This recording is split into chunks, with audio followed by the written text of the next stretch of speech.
Following a quarrel, my daughter revoked my flight, marooning me at Dubai airport.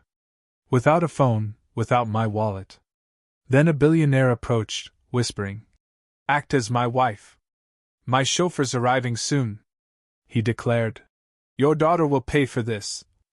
Can you imagine standing completely alone in a bustling foreign airport, with literally nothing to your name, when a total stranger, a man who looks like he owns the world, leans in and whispers, "Pretend to be my wife. My driver is about to arrive."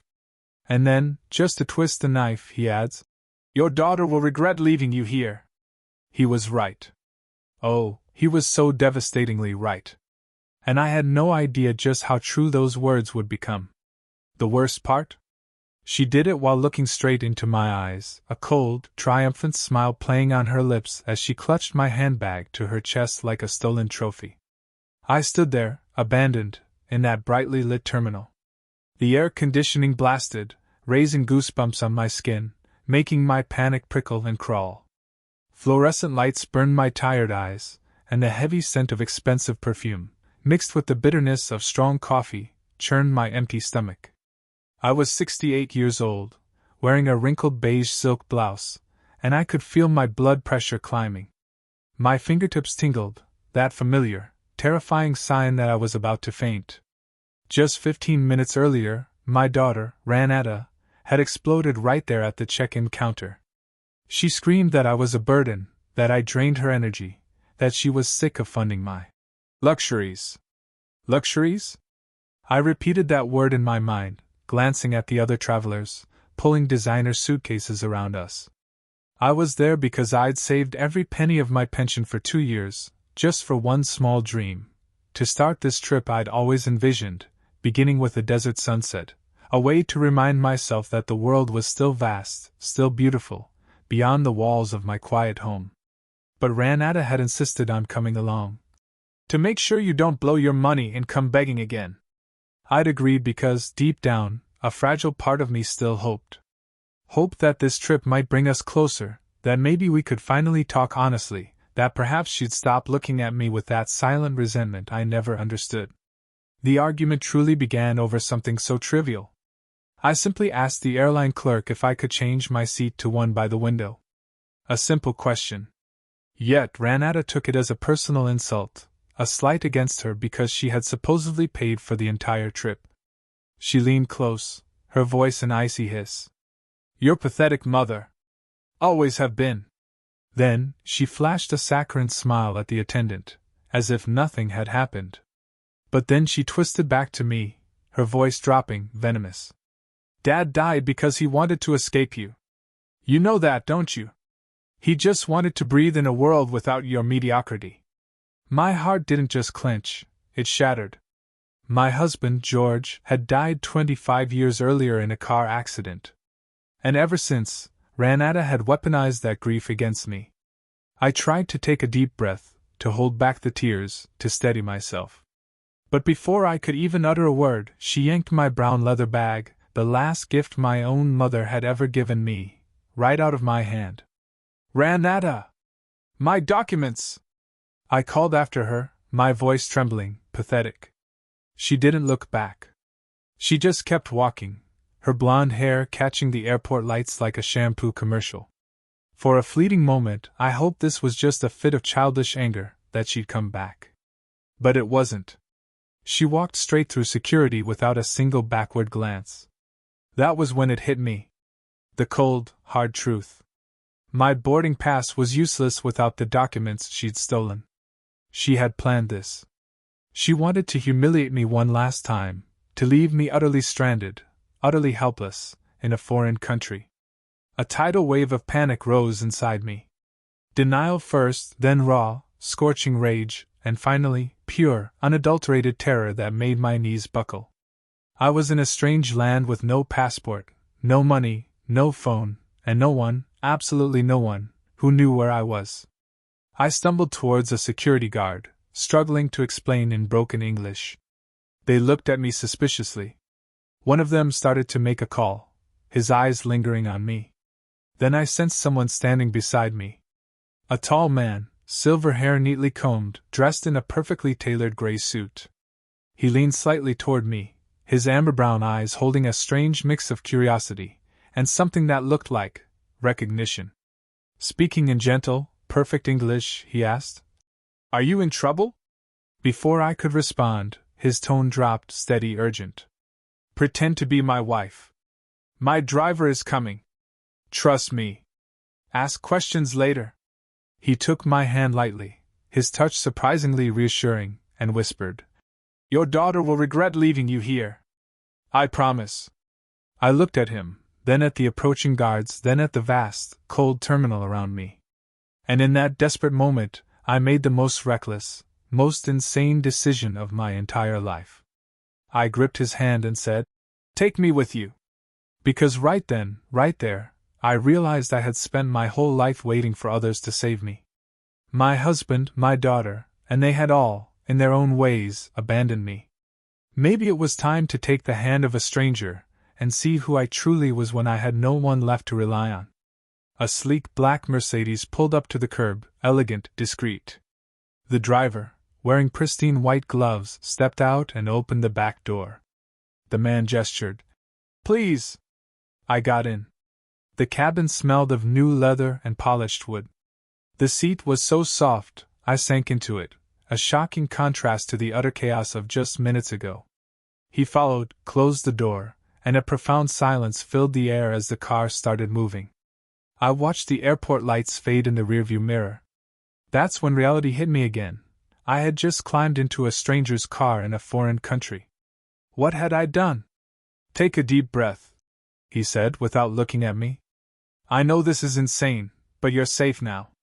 "Why are you helping me?" I asked, trying desperately to keep my voice steady, to sound like a sane person. He turned toward me, and in the dim cabin light, I saw the gentle wrinkles around his eyes, a thin scar above his eyebrow, and the quiet weariness of someone who had seen too much loss. "My name is Khaled Rashid," he said. "I'm 72. Born in Saudi Arabia, but I lived 20 years in the U.S. I run companies in Dubai, New York, and Los Angeles. I lost my wife 8 months ago." His voice slowed on that last sentence, a tremor of raw pain. "I recognize that kind of pain," I whispered, barely audible. "I'm sorry." He nodded. "I saw your daughter take your bag. I saw the way she smiled. I know that cruelty. My son wears the same smile when he tries to outsmart me." "So you help strangers because of that?" I asked, a hint of disbelief in my voice. He straightened his cuff, calmly. "I need an exchange. Nothing immoral. I need you to pretend to be my wife for a few hours. Maybe a few days." I almost laughed out loud, but the sheer seriousness in his face silenced me. "You can't be serious." "I am," he said simply. "Tomorrow, I have a meeting with very conservative investors. They don't trust widowers. They think we're unstable, too emotional. My wife always attended those meetings with me. Without her, I lose credibility. I can't afford to lose this deal. It's worth $400 million. The number stunned me, almost knocked the breath out of me. "You could hire an actress," I blurted. "I tried," he said. "But they looked exactly like what they were, paid performers. No one believed them. But you have the eyes of someone who has truly lost something. They'll believe you." "This is madness," I muttered, shaking my head. "Yes," he agreed, completely unperturbed. "But do you really have another choice? Go back to the airport with no ID? Call your daughter, the one who just abandoned you? Or accept my offer, stay in a safe room, eat a decent meal, and we talk again in the morning?" He was right. I had nowhere else to go. The more I thought about it, the angrier I became, not at him, but at Ranetta. My own daughter had made me so helpless, so utterly vulnerable, that I now had to take the hand of a stranger just to survive. "If I agree," I asked softly, my voice barely a whisper, "what exactly do you want me to do? Tomorrow, you just have to dress elegantly. Smile beside me for a few hours at dinner. Act comfortable. No affection needed, just quiet familiarity, the kind shared by people who've known each other a long time. Don't deny anything I say. He paused, then added, in return, I'll provide lodging, meals, a phone so you can contact anyone you want. And when this is over, you'll receive $15,000. $15,000. That was 5 months of my pension. More than I'd seen in years. I studied him, trying to gauge his sincerity. Why should I trust you? He gave a faint, almost sad smile. You don't have to. But ask yourself, do you have any other option? If I meant to harm you, he continued, his voice calm, rational, would I be giving you money? A phone? Clear terms? I could take you anywhere. But I'm being honest because, for some strange reason, I think we might help each other. The car turned onto a gleaming bridge. The city of Dubai shining ahead like a jewel in the desert. Skyscrapers pierced the clouds, lights glittering in the night. A world so far removed from anything I'd ever known. Maybe that was exactly what I needed. Because the world I came from, the world where I was a quiet, obedient mother, content to take whatever scraps of affection were left, had thrown me away. I looked at Khaled, really looked at him. He was exhausted, too, holding his empire together while the people who should have loved him betrayed him instead. I saw in him the same profound loneliness I carried. The kind that comes when your own child sees you as a burden. All right. I heard myself say, the words foreign even to my own ears. I'll be your wife. But on one condition. He raised an eyebrow, a flicker of surprise. What's that? You helped me find out what my daughter has done. She brought me here just to abandon me. And once I know the truth. I swallowed hard, a new steel entering my voice. You help me make sure she never does it to anyone else again. Khaled extended his hand. We have a deal, Denise. I took it. In that moment I knew I had stepped into a turning point I could never undo. When the ground disappears beneath you, sometimes the only thing left to do is learn how to fly, even if it means flying alongside a complete stranger. Khaled's villa was on Palm Jumeirah, that man-made island shaped like a palm tree that I'd only ever seen in glossy magazines. The gate opened automatically, revealing a cobblestone driveway lit by tiny, ethereal lights embedded in the ground. Tall palm trees lined the path toward the house, a breathtaking blend of traditional Arabic and modern architecture. White archways, massive glass windows, and a turquoise-lit fountain shimmered in the courtyard. As I stepped out of the car, the ocean breeze carried the scent of salt and jasmine, mixing with the warm desert air. My feet, in simple sandals, touched the cool marble, and for a ridiculous moment, I worried I'd dirty the floor. A woman in her 40s appeared at the entrance. She wore a deep purple dress and a silk scarf, her eyes calm and kind. This is Mara, Khaled said. She's the housekeeper. Worked for me for years in Europe. It's a pleasure, Mrs. Denise, she said in a gentle, accented voice. Your room is ready. You must be exhausted. Exhausted? Didn't even begin to describe it. Before I followed her upstairs, Khaled lightly touched my arm. You'll need clothes. Tomorrow, Mara will take you shopping for the dinner event. For now, get some rest. He hesitated, then added, Thank you, Denise. I know this is strange, but you won't regret it. I climbed the marble staircase behind Mara, the sound of my footsteps echoing in the quiet, cavernous space. The guest room was larger than my entire living room back home. White sheets like clouds, a deep soaking tub, a balcony overlooking the dark, glittering sea. A white robe and slippers waited by the bed. Whenever you need anything, just press this button, Mara said, pointing to a small control panel. I'll bring you tea and something light to eat. You haven't had dinner, have you? After she left, I sank onto the edge of the bed and finally, completely, broke down. Not polite tears, not a gentle weep. These were deep, guttural sobs that came from years of being pushed down, overlooked, discarded. I cried for myself, for Ranata, for everything I didn't know if I was brave or simply insane. Mara returned later with a silver tray, mint tea, warm bread, dates, and a few slices of cheese. I ate automatically, the familiar tastes grounding me. Then I remembered Khaled had promised me a phone. I went downstairs, barefoot, following the sound of his voice from his study. He was speaking Arabic, his tone commanding and authoritative. When he saw me, he motioned for me to come in. He ended the call and handed me a new phone, still in its box, with an international SIM card. You can call anywhere. This is my number. If you need anything, call me. I held it as if it were treasure. I immediately dialed my sister, Eleanor, in Ohio. Though it was still dawn there, she picked up right away. Her sleepy voice quickly turned panicked. Denise! Oh my God, where are you? Ranada called. She said you disappeared at the airport. Disappeared? I could feel my blood boiling, my fists clenching. She said you two argued, and when she turned around, you were gone. She's worried sick. Eleanor paused, then her voice grew tight. Denise, what's going on? I told her everything. Every single, humiliating detail. There was silence on the other end, the heavy, suffocating kind that comes before a storm. She lied. Eleanor said finally, her voice trembling with anger. And honestly, I'm not surprised. There's something you need to know. My chest tightened. What? 3 months ago, Ranetta called me. She asked about the value of your house. Said you were losing your mind and that she needed to protect the family's assets before you did something reckless. She wanted me to sign papers declaring you legally incompetent.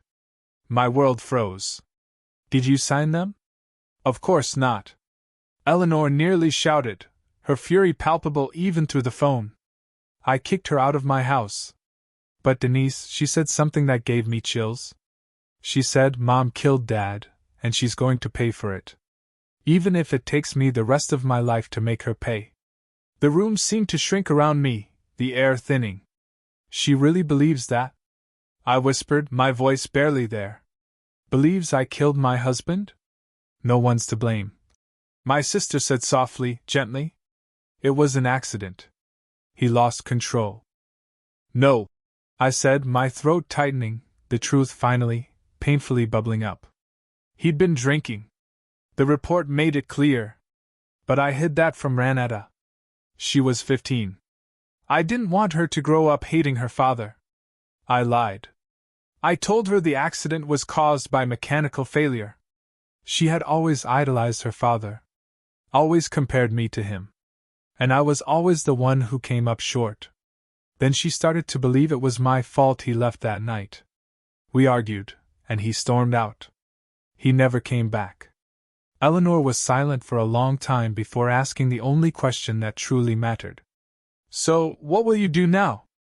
I looked around the elegant room, thought of Khaled downstairs, and thought of Ranetta, probably already on her way back to the US, convinced she'd finally gotten rid of me. I'll survive, I said firmly, a new resolve hardening my voice. I'll help Khaled, take the money, and then I'll go back to face her with the truth. All of it. I sat there in the dark, thinking. For 25 years, I had carried the suffocating guilt of my husband's death and endured my daughter's contempt as a silent punishment. But that night, in the foreign stillness of Dubai, something inside me shifted. Maybe it was exhaustion. Maybe pure, unadulterated anger. Or maybe it was because, for the first time in decades, someone looked at me not as a guilty mother, but as a human being worth saving. I lay down on the bed, soft as a cloud, and finally, truly, fell asleep. The next morning, sunlight streamed through the silk curtains. The ocean shimmered beyond the balcony, and a new, fierce determination rose in me. Ranetta wanted me to pay for the past? Fine. I'd start collecting what the present owed me. With interest. Mara knocked on the door, bringing breakfast, Turkish coffee, fresh fruit, and the news that I had 3 hours to become the wife of a billionaire. I looked in the mirror at my tangled silver hair, my hollow eyes, the wrinkles etched deep into my skin. But Mara knew exactly what to do. She took me to a luxury boutique in the Dubai Mall where the staff's attitude shifted the moment they heard the name. Khaled Rashid. I tried on dozens of dresses, each one more expensive than several months of my pension, until I chose a deep navy gown, elegant, slimming, and confident. The kind of composure years in hotel management had taught me. Mid-heel shoes, a strand of pearls, my hair swept into a neat bun. When I looked at my reflection, I barely recognized myself. Not because I looked different, but because it had been so long since I dressed for me, not to please anyone else. We returned home. Khaled was swimming in the pool, each stroke powerful and precise. When he stepped out of the water, I noticed faint scars across his body, stories he hadn't told. "Perfect," he said, wrapping a towel around himself, his eyes assessing my transformation. "They'll believe it instantly." "Khaled," I called, as he started to walk away. "I need to know about your wife. The one I'm supposed to be." He turned, his expression softening, a profound sadness in his eyes. "Lila, my wife, died of cancer. 8 months of agony, draining everything emotionally and financially. The experimental treatments in Switzerland cost a fortune." He sank onto a lounge chair, looking older than his years. "My son Rashid saw it as weakness. He tried to make me sign over power of attorney, to take control of the company while I was still alive. I refused. After that, he started spreading rumors, saying I was senile, unfit to lead. Tomorrow's deal is my only chance to prove I'm still capable. But those investors are extremely conservative. A lonely widower doesn't inspire trust. They think I'll act recklessly, make desperate decisions." Khaled let out a humorless laugh. "And maybe I did. I let you into my car." "Point taken," I said, a small smile playing on my lips. We spent the entire afternoon rehearsing. He told me about his company, which imported and exported luxury fabrics and spices, headquartered in Riyadh with branches in 15 countries. He taught me the names of his partners and the details of our fictional marriage, that we had met at a conference in Rio 30 years ago, that he had a son named Rashid, I had a daughter named Ranata, and we honeymooned in Santorini. All elegant lies. Yet, between those practiced lines, bits of truth slipped through. Khaled told me Lila had loved gardening. Her hands could make roses bloom in the desert. In her final days, she'd held his hand and said, "Don't let Rashid destroy what we built." I, in turn, told him about my husband, George, a brilliant civil engineer who understood the limits of bridges but not his own. I told him there were debts after George died. Debts I paid in silence, even when it meant selling the ranch I grew up on. Ranata never knew the real cost. I also told him I'd kept every receipt and transfer in a box back home because one day I might need proof that I wasn't the useless mother she believed I was. "Has she accused you of anything else?" Khaled asked, his gaze piercing. I nodded. "At the airport, she said her father died trying to escape me. That I was the burden he couldn't stand." "And you believed that for 25 years?" he asked softly, almost a whisper. I looked out at the dark, glittering water. "Not anymore. Now I knew George died because he was drunk driving nearly 100 miles an hour on an empty road after learning his project had collapsed. He died because he was too proud to ask for help, too ashamed of failure." "Does Ranata know?" "No," I said. "But maybe it's time." Khaled nodded. "Tomorrow after dinner, I'll transfer the $15,000 I promised. But I can help you with more." "What kind of help?" "My lawyer can secure your assets in the U.S., make sure Ranata can't declare you incompetent or sell your home or seize anything that belongs to you." He stood up. "I have a feeling this fight is just beginning." And he was right. Though either of us knew how brutal it would become. That evening, while I was getting ready for the investor dinner, my phone buzzed. A text from Ranata. "I've reported you missing. I filed for emergency guardianship, and I'm pushing for temporary control of your assets. Come home now and cooperate, or you'll never control anything again."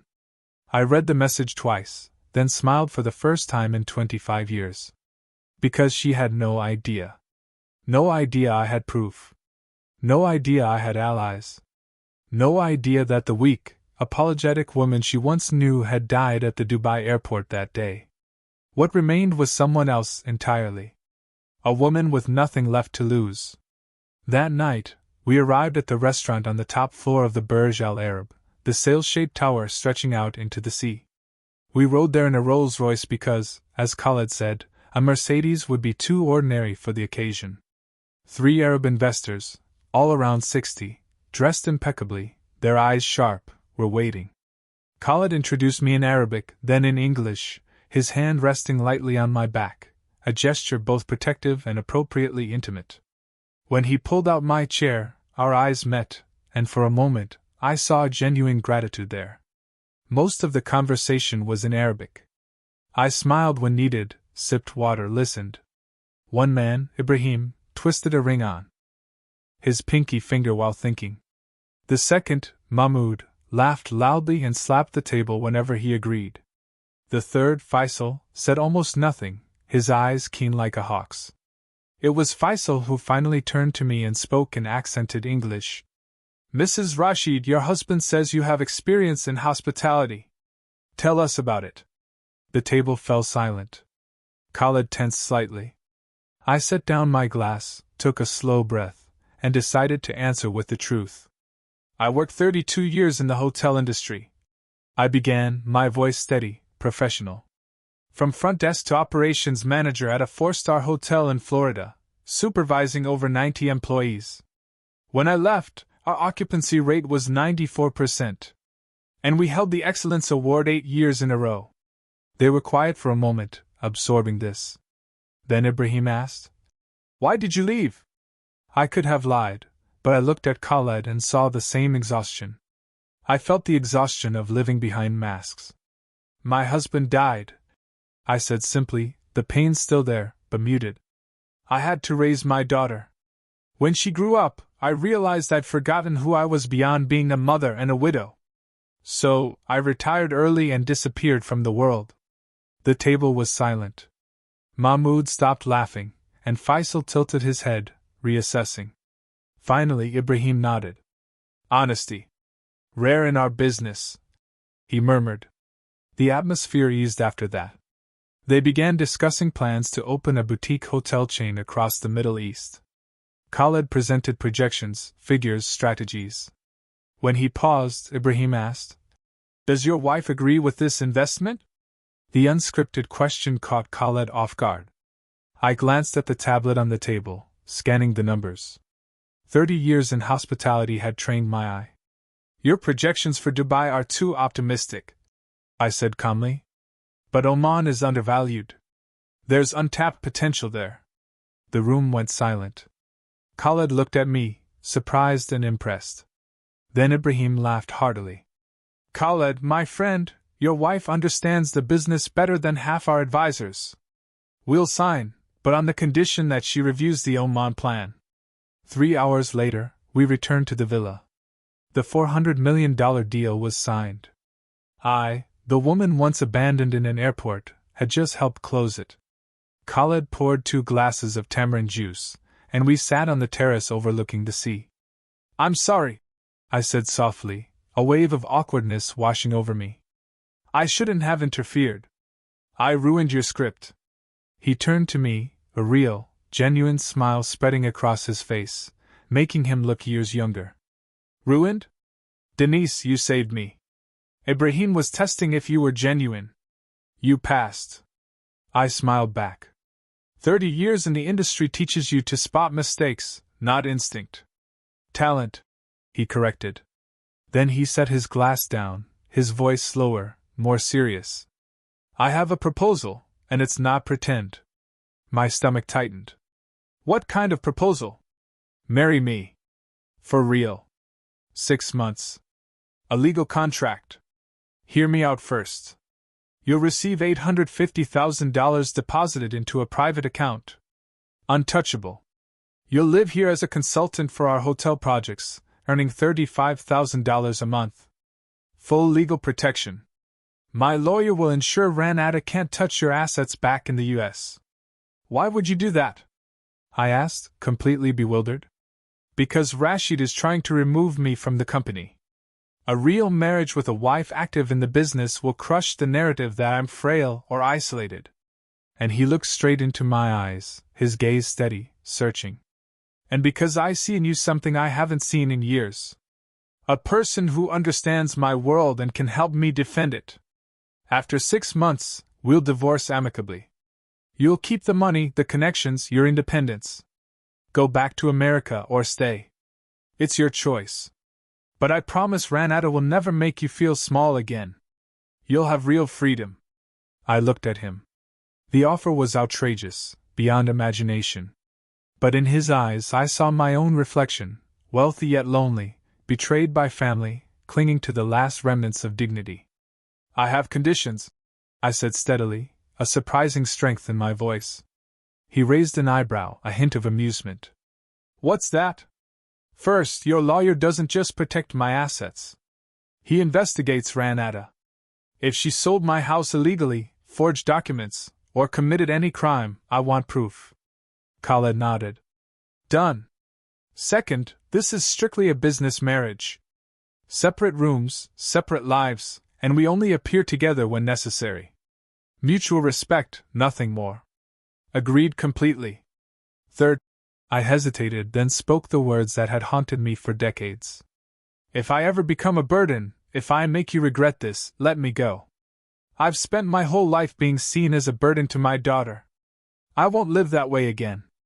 Khaled set his glass down, looked straight at me, and gently placed both hands on my shoulders. Denise, you are not a burden. You never were.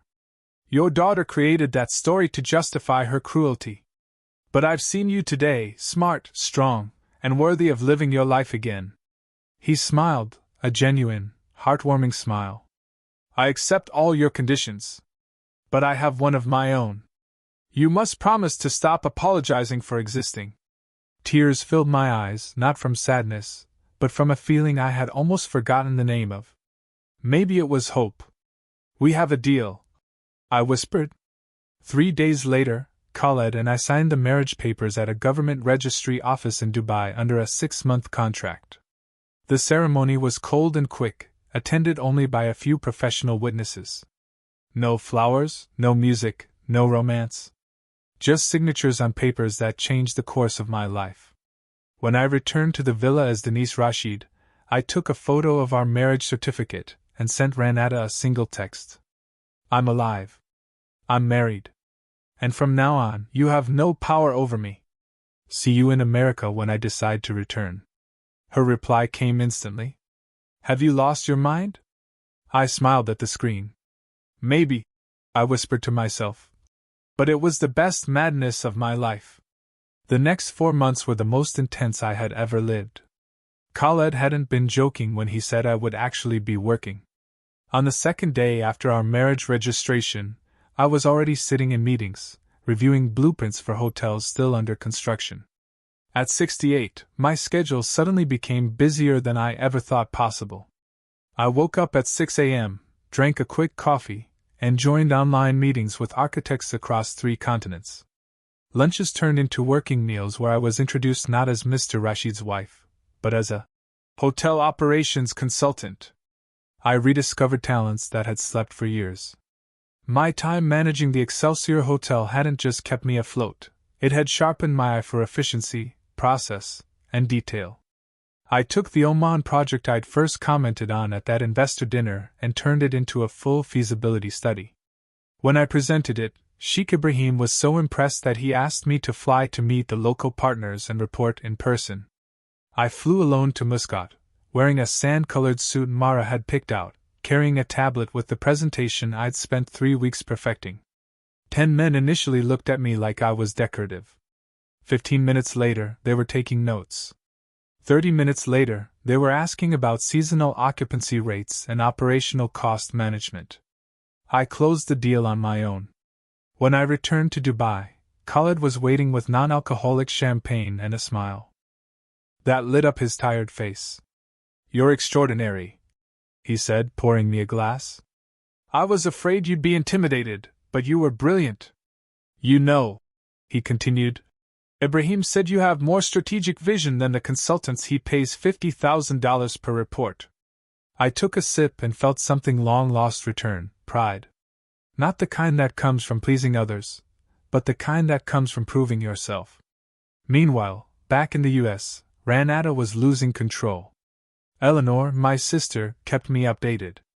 Ranada had filed a petition in court, claiming I was being manipulated by a foreign man.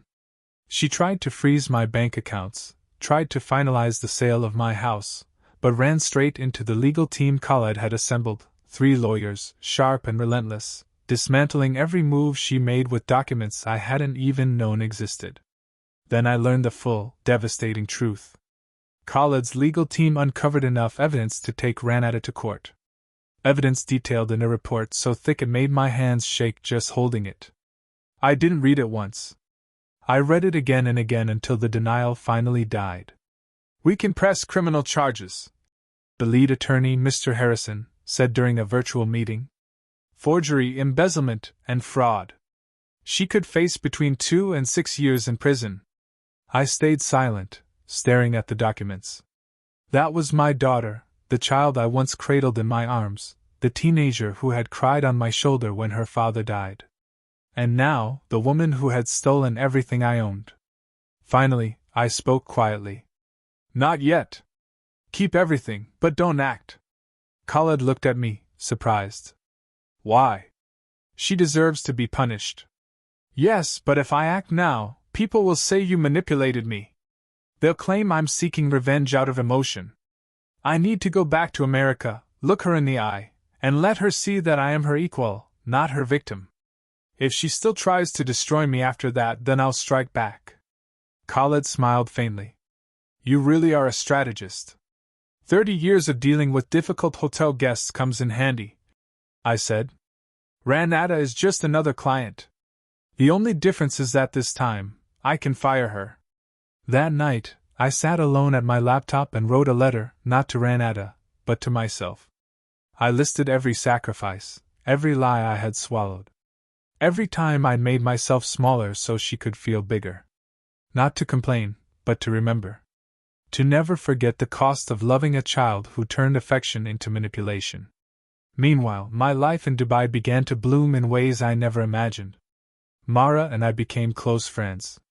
She taught me how to cook Middle Eastern dishes, sharing stories of her life, a failed marriage in Portugal, and the decision to run away and start anew in Dubai.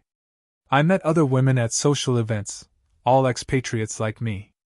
We formed a small circle, meeting every Thursday for coffee and conversation. Ingrid, a 65-year-old Danish woman, told us she divorced at 60 after years of abuse and now owned a thriving art gallery. Yuki, a 71-year-old Japanese woman, ran 3 restaurants after being thrown out by her children, who had called her a burden. Their stories were different, but the pain was the same. Each of us had once been made to feel invisible, disposable, until we stood up and reclaimed our space. One day, Ingrid said, holding her teacup, "You know, Denise, loneliness from being abandoned hurts far more than loneliness you choose. I'd rather be alone and be myself than surrounded by people who make me small." I held on to that sentence like a lifeline.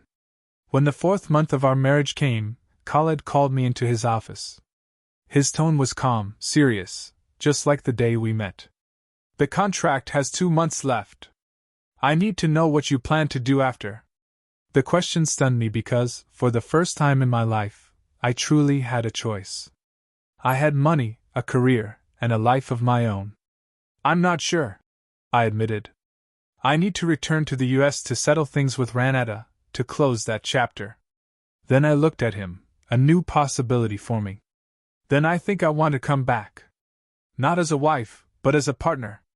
I want to keep working, to finish the Oman project."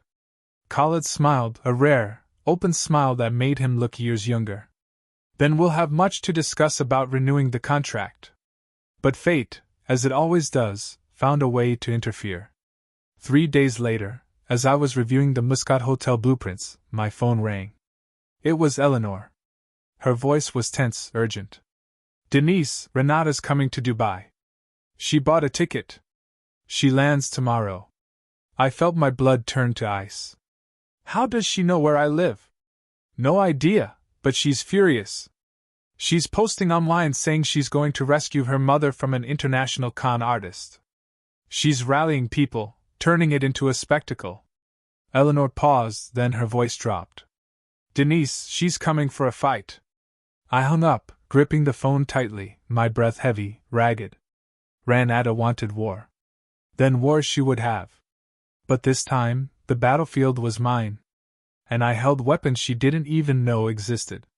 and if God still had mercy to give, he'd better give it to her, because I had none left. She arrived like a storm. No doorbell, no warning. She waited for a flower delivery to enter through the gate, then marched in, her heels clicking sharply against the polished stone, the sound echoing through the hall. I was in the living room reviewing contracts when I heard her shout my name. Khaled was in his office. Mara ran over in panic, but I gestured for her to stop. I took a deep breath, straightened my ivory linen dress, and stepped into the foyer. Ranata stood there, her blonde hair tangled, dark circles under her eyes, smudged makeup, wrinkled jeans, nothing of the polished woman she once was. But it was her eyes that froze me. The burning, primal hatred that had been brewing for years. "I thought I'd have to call the police to get into your billionaire husband's fortress," she screamed, her voice sharp and venomous.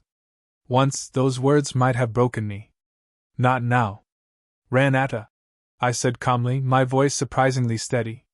"You just trespassed on private property. You didn't even bother to ring the bell." "A bell?" she sneered, stepping closer, pointing a finger at me. "You disappear for 4 months, marry a stranger, and now you're lecturing me on manners? I just expect you to behave like an adult." "An adult?" She threw her purse to the floor. The sound cracked like thunder through the silent house. "I know what you're doing. You sold yourself to this old rich man, and now you think you can humiliate me. Erase me." Khaled stepped out from the upper floor, having heard the commotion. Renata's eyes flared with raw hatred, turning on him. "So it's you, the scam artist who brainwashed my mother!" Khaled's voice turned icy. "Watch your words. I'm your mother's legal husband, with full documentation and witnesses." Ranata laughed bitterly. "My mother is 68, lost at an airport, and suddenly marries a billionaire? Any judge would call that manipulation. Any judge would look at the facts," I replied, still calm, almost unnervingly so. "And the facts are, you deliberately abandoned me, cancelled my ticket, took my documents and money, and disappeared just to teach me a lesson." Ranata screamed then, a raw, primal sound, and the mask she'd worn for years finally shattered. "Yes. To make you see. You can't keep draining me. Manipulating me, using me like your personal ATM." The reversal stunned me for a few seconds. "I manipulated you?" I asked, completely taken aback. Ranata trembled, eyes blazing. "You made me feel guilty my whole life. Guilty for being born. Guilty for needing things. Guilty for surviving while Dad died running from you." "Your father didn't run," I said, trying to correct her. But she screamed, "Don't lie." Then she grabbed a ceramic vase from the table and hurled it against the wall. The crash echoed through the hall. Mara rushed in, terrified, and Khaled started down the stairs. But I signaled for them to stop. I needed to see this through. "You killed my father," Ranata said, her voice low but venomous. "With your nagging, your bitterness, your mediocrity. He was brilliant. He could have gone far. But you dragged him down, locked him in that tiny house, that tiny life, with a tiny wife. And when he tried to breathe, you pushed him down that road. You're wrong," I said slowly, the weight of a quarter-century of silence in my words. "I was home when your father left. You know that." "Yes, you were home. As always. Resentful, heavy, always a burden." The room fell into thick silence. Khaled wanted to step in, I could feel it, but I raised my hand. This was the moment. The moment to say everything. Before I could speak, Ranata bent down, pulled a stack of papers from her bag. "I came prepared," she said, regaining some composure, a smirk returning.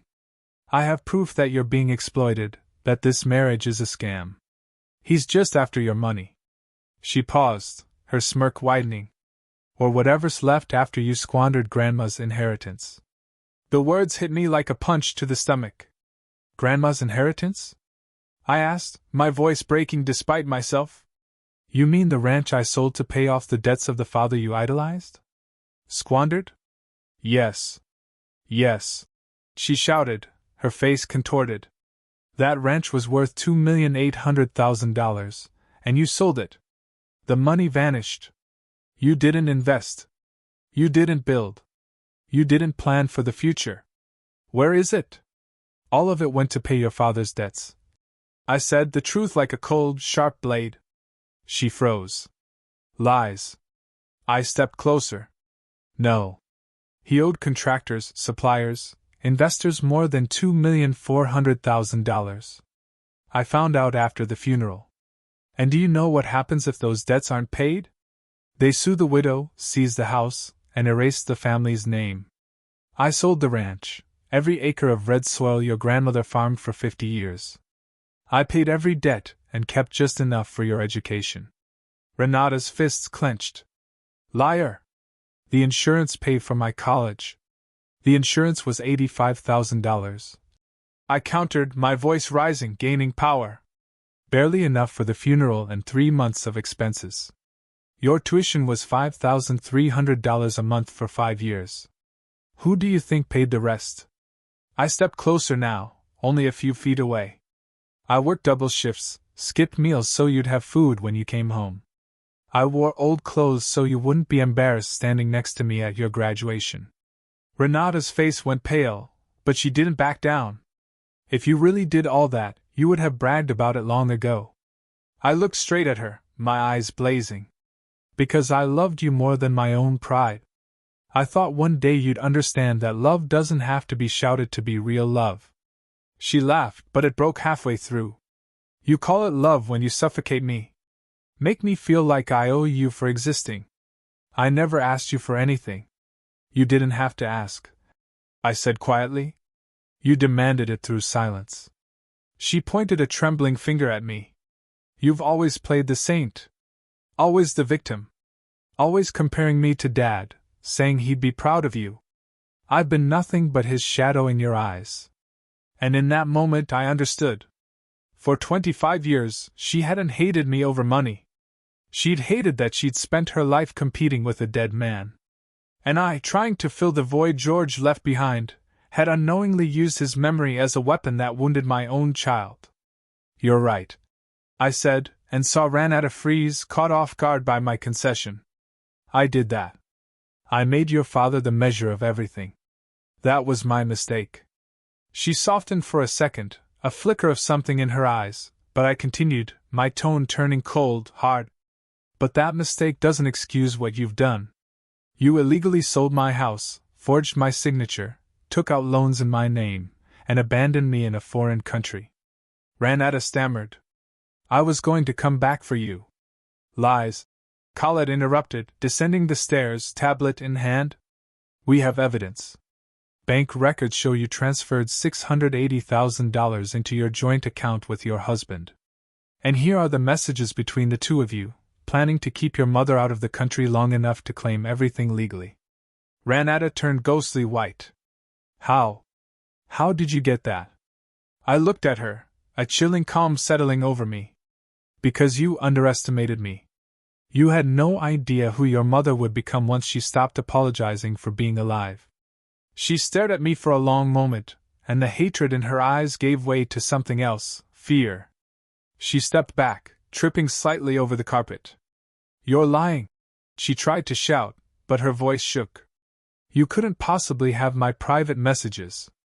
Khaled swiped the screen, zoomed in, and handed it to her.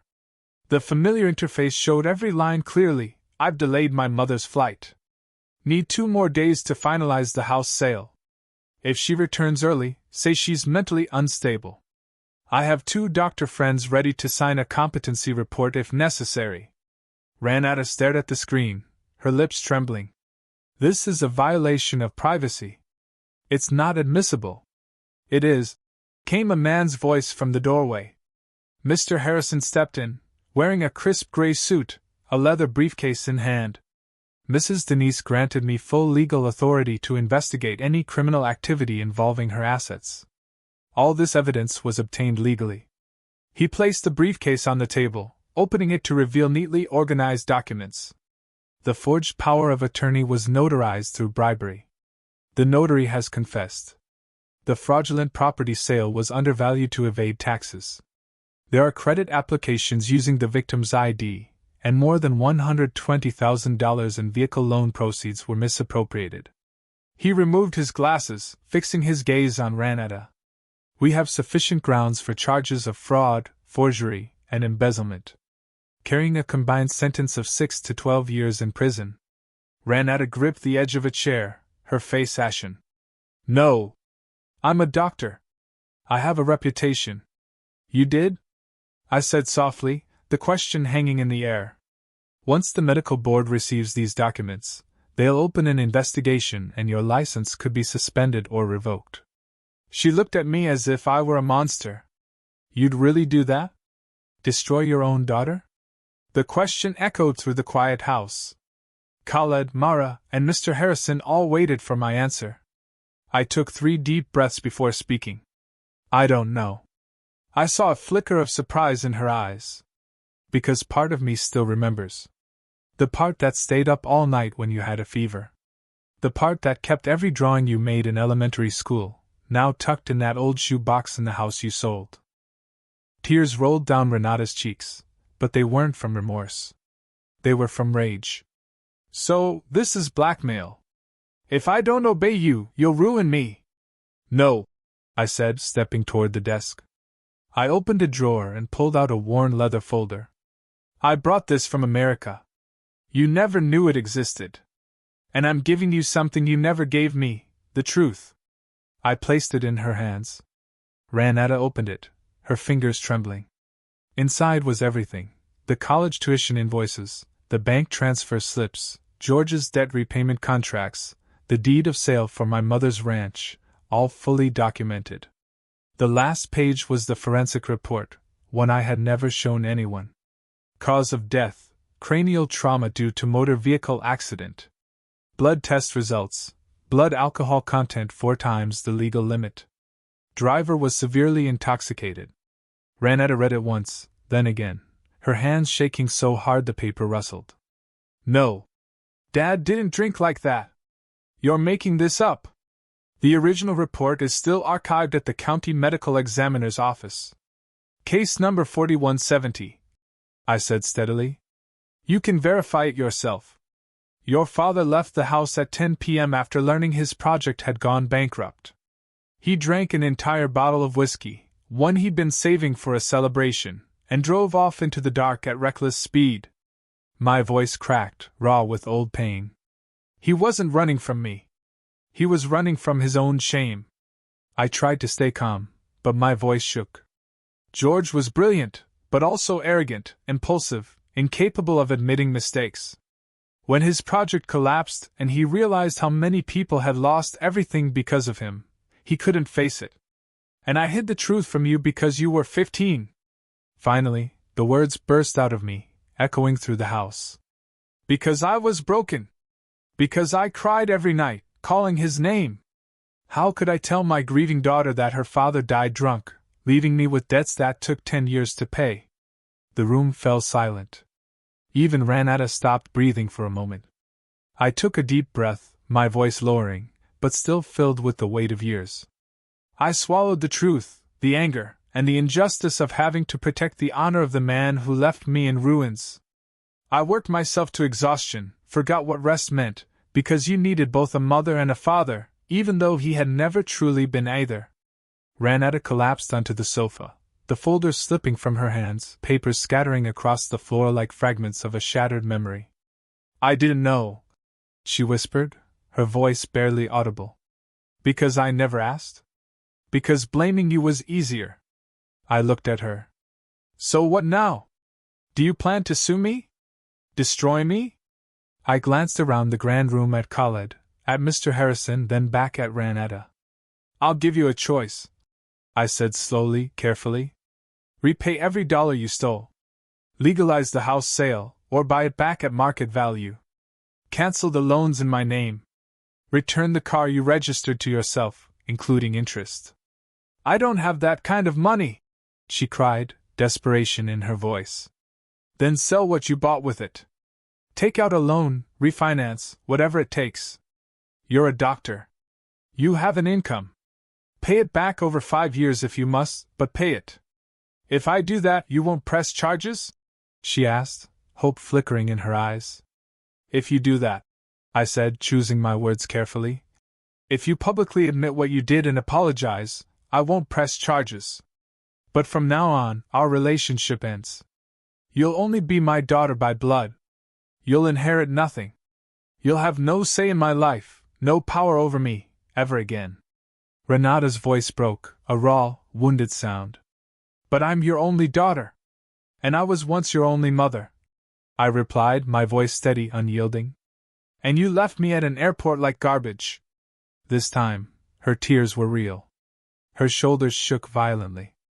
A part of me, the mother who had lived for 33 years, wanted to hold her, to forgive, to slip back into that old, comfortable role of enduring for peace. But I didn't. I chose to keep my dignity. You have 72 hours to decide, Mr. Harrison said, gathering the documents with a crisp, professional air. After that, we'll proceed with criminal charges. Renata stumbled out of the house without looking back. When the door closed, I sank into the chair she just occupied and cried harder than I had since George's funeral. Khaled sat beside me, silent, a comforting presence. You did the right thing, he said quietly. Then why does it hurt so much? I sobbed. Because motherhood isn't a switch you can turn off, he said softly. But it does have a limit. The point where you finally protect yourself. And today you found it. I sat there in the stillness that follows irreversible choices, knowing I had crossed a line I could never return from. And strangely, amidst the pain, I had never felt freer. 3 heavy days passed. Renata didn't call, didn't text, didn't reply. Mr. Harrison called daily, asking if he should file the charges. I kept asking for 24 more hours, then another 24, clinging to the faint hope she'd choose to do the right thing.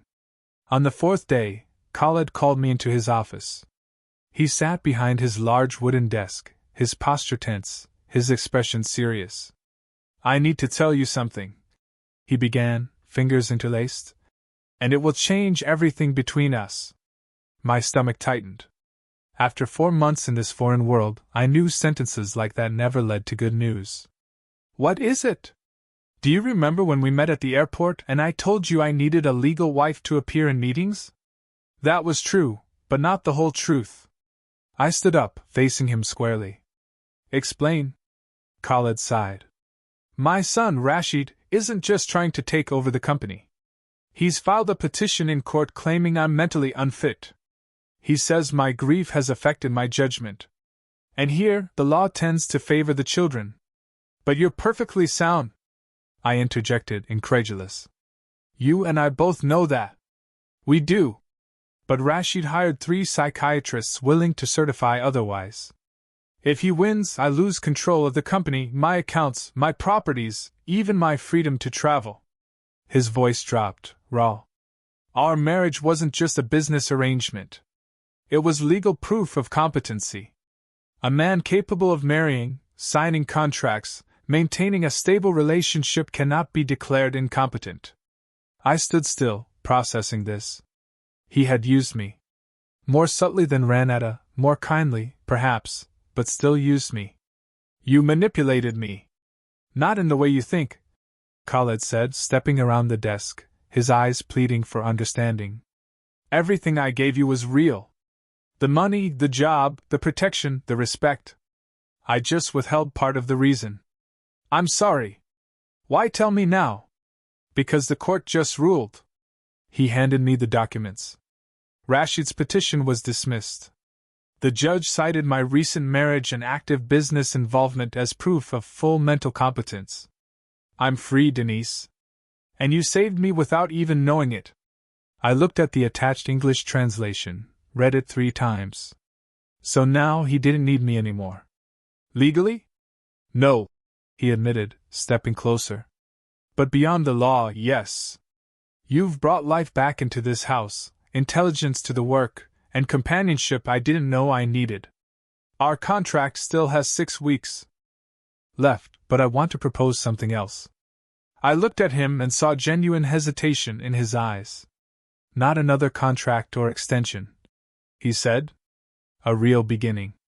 No roles, no obligations. Just two people, if they choose, building something honest. I stayed silent. Part of me wanted to scream that he was just like every other man. But the part of me that had grown in these 4 months knew he was just trying to survive, like I once had. I need time to think, I said. Of course, he replied. But know this, Denise. What I feel isn't strategy. I left the office, my mind spinning. Standing at the window, watching the sunlight shimmer on the sea, I realized I was no longer the fragile woman who had stepped into that Mercedes 4 months ago just to survive. This woman wanted to live fully. The phone rang. Unknown number. U.S. area code. Mom? Renata's voice trembled. I need to see you. Please. Can you come to the hotel where I'm staying?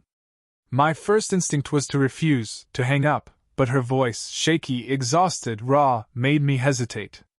Which hotel? Atlantis. Room 2847. Please, Mom. It's important. I hung up, my hand still clutching the phone. On one side was Khaled with his half-truth confession. On the other, Renata with her desperate plea.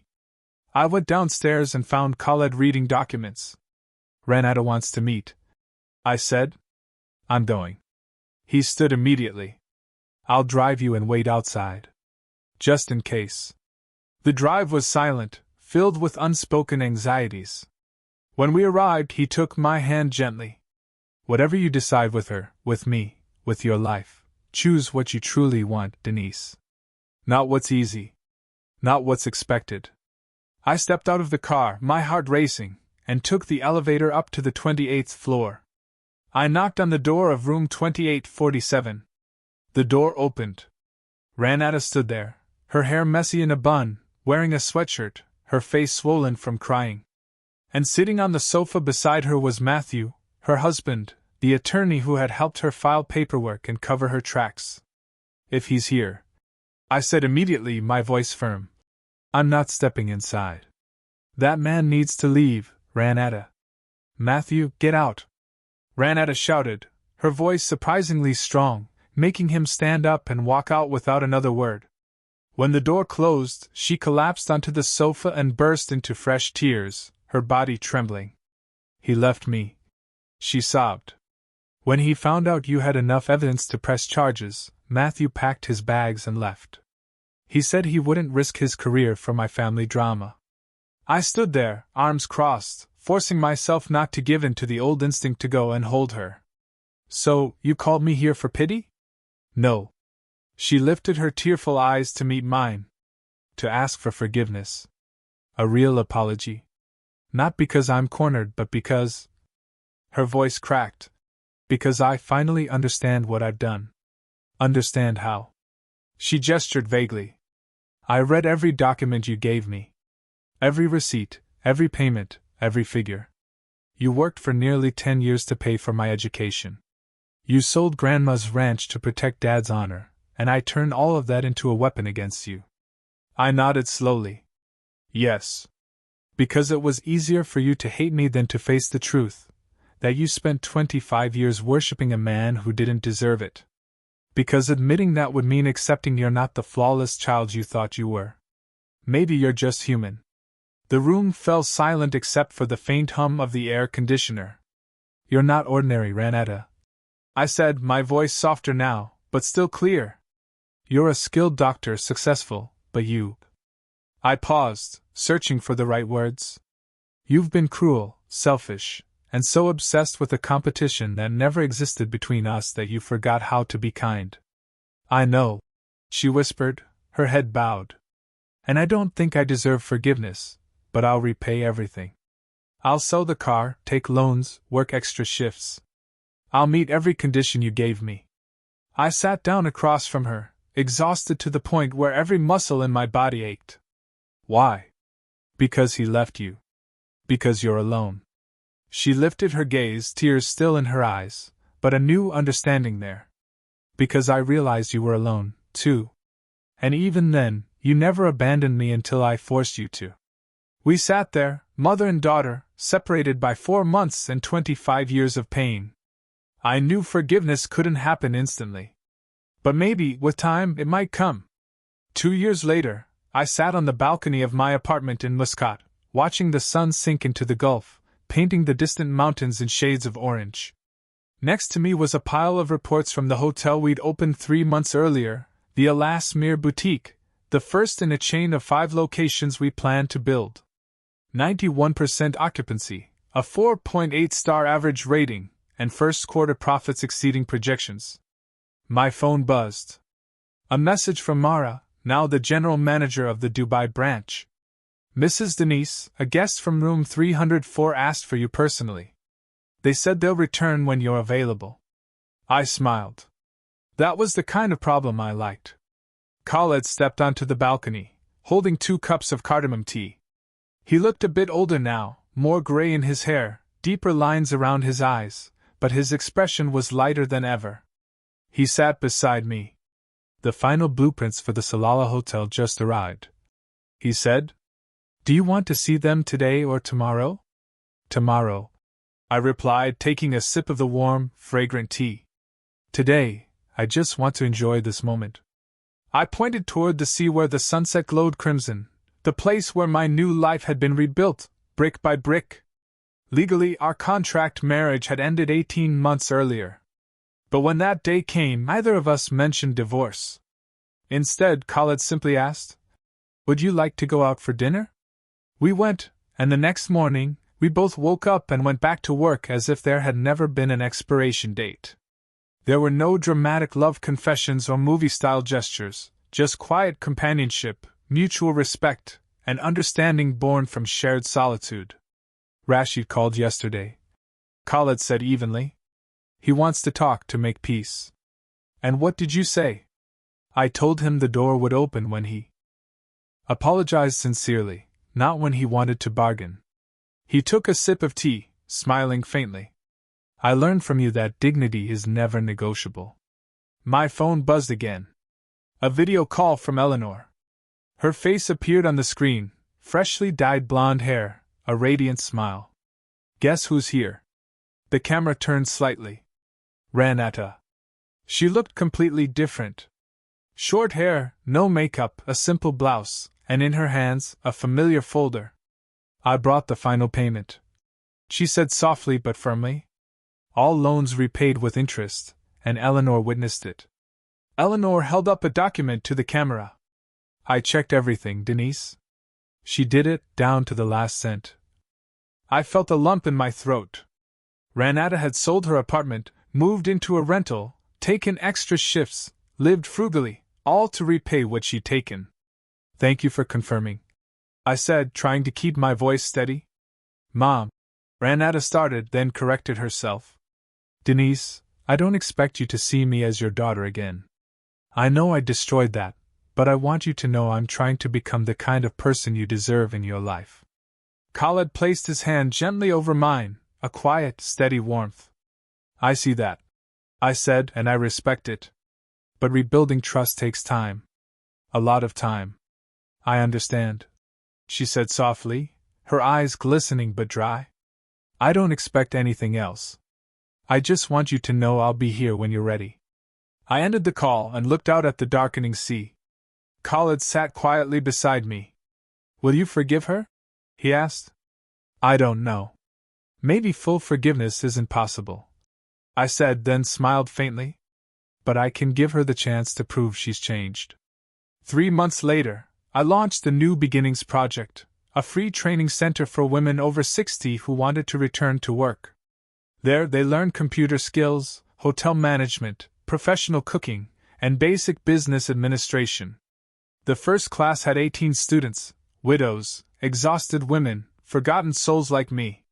During the opening session, when I shared my story, everyone cried. A 73-year-old woman raised her hand and asked, "Weren't you afraid to start over at this age?" I laughed gently.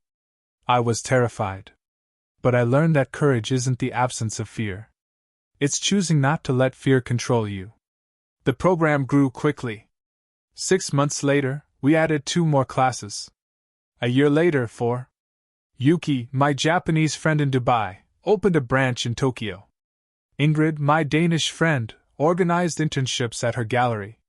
We became a global network of women stepping out of the shadows together. Renata came to the opening of the second branch in Miami. She didn't speak to me, just volunteered quietly all day, serving coffee, arranging chairs, helping elderly women fill out forms. When the ceremony ended, our eyes met for a brief moment. No words, no smiles. But in that glance, there was something fragile, small, yet real. A beginning.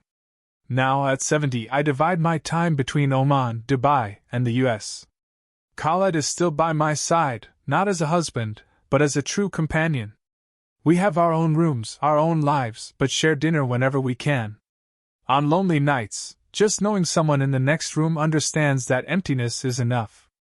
Rashid finally apologized to his father, and they're slowly rebuilding their relationship. As for me, I've learned that starting over doesn't mean erasing the past. It means choosing which parts of it to carry and which to leave behind. In the desert, where the woman I once was will rest forever. I still think about George sometimes, not with guilt, but with understanding. I loved a flawed man, and he loved me in his clumsy way. We both did the best we could with what we had. Renata still texts every Sunday, sharing stories about her patients, her therapy sessions. I don't always reply, but I always read them. Forgiveness may not be complete, but watching someone truly try to change, that I can give. Last week, I received a package from the US. Inside was a photo album. Renata had restored all the old pictures, my childhood on the ranch, our wedding, rare photos of George smiling, and images of her as a little girl. Attached was a small note. I thought you'd want to keep your memories, not out of expectation or guilt, but because they're yours. I held the album and cried, not from sadness, but from understanding. Memories are ours to keep. But the future is what we choose. And I choose a future where I wake to the sound of waves along the coast of Oman. Build sanctuaries for travelers. Teach women to rediscover their worth. Sip tea beside a man who sees me as his equal. And let my daughter exist at the edge of my life, respected, but no longer its center. Looking back on everything, I've realized love isn't always unconditional sacrifice. Sometimes love means knowing when to stop, to protect yourself. Forgiveness doesn't happen in a single day. And family isn't always about blood. It's about the people who stay when you have nothing left to give. It took me years to understand that kindness needs boundaries. And sometimes distance is what allows love to heal. If you've ever been hurt by family, if you've had to rebuild yourself after loss, I hope this story reminds you that it's never too late to start again. What do you think is the difference between forgiving and forgetting? I really want to know what you make of it.